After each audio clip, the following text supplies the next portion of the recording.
Kids Tunes Miku, a collection of fairy tales and children's stories. Like and subscribe. Romeo and Juliet.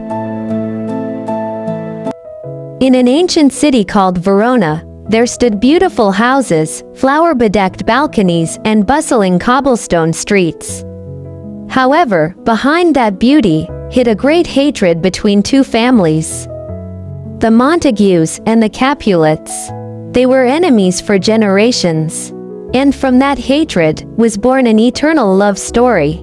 The story of Romeo and Juliet. That night, the Capulet family held a magnificent masquerade ball. Violin music wafted, laughter filled the hall. Amidst the crowd, Romeo Montague slipped in. He didn't know why his heart was pounding, as if something awaited him. And there he saw her, Juliet, a girl with a face as beautiful as the moon, and eyes that made time stand still. Romeo whispered softly, "Who is that star? She is brighter than the lights of the ball." Their eyes met. The world seemed to stand still. From that moment, two hearts were bound. A silent night in Verona. Juliet stood on the balcony, gazing at the stars.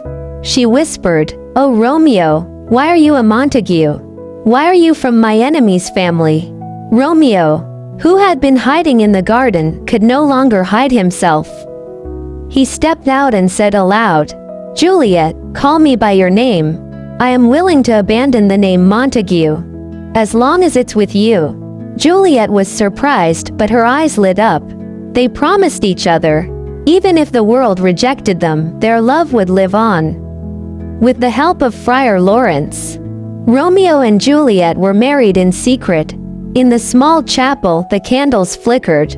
The friar joined their hands and said, "May this love be light, not war." Romeo and Juliet smiled. They believed love could conquer hate. But fate tested me. On the streets of Verona, Tybalt, Juliet's cousin, argued with Mercutio, Romeo's best friend. A duel was inevitable. Romeo tried to stop him, but Tybalt's sword pierced Mercutio. Romeo was devastated. Fiery with rage, he challenged Tybalt. And with one blow, Tybalt fell dead. The city was in an uproar. The Prince of Verona punished Romeo. He was to be exiled, banished from Verona. Juliet heard the news. Tears fell. A night of love turned into a night of separation. To avoid a forced marriage to another man, Juliet sought out Friar Lawrence. The friar gave her a sleeping potion. A potion that would make Juliet appear dead for 42 hours. She drank the potion, and the next morning, the entire Capulet family wept hysterically. Juliet lay frozen, as if truly gone. But news of the plot never reached Romeo. All he received was the sad news: Juliet was dead. Heartbroken, Romeo returned to Verona. He stood before Juliet's tomb, gazing at his lover's pale face. "Without you, the world is empty. I would rather sleep with you." Juliet. Romeo drank the poison and fell beside Juliet. A few moments later, Juliet awoke. Her eyes fell on Romeo, lifeless. She screamed, "No, Romeo, wake up. I am still alive." But it was too late.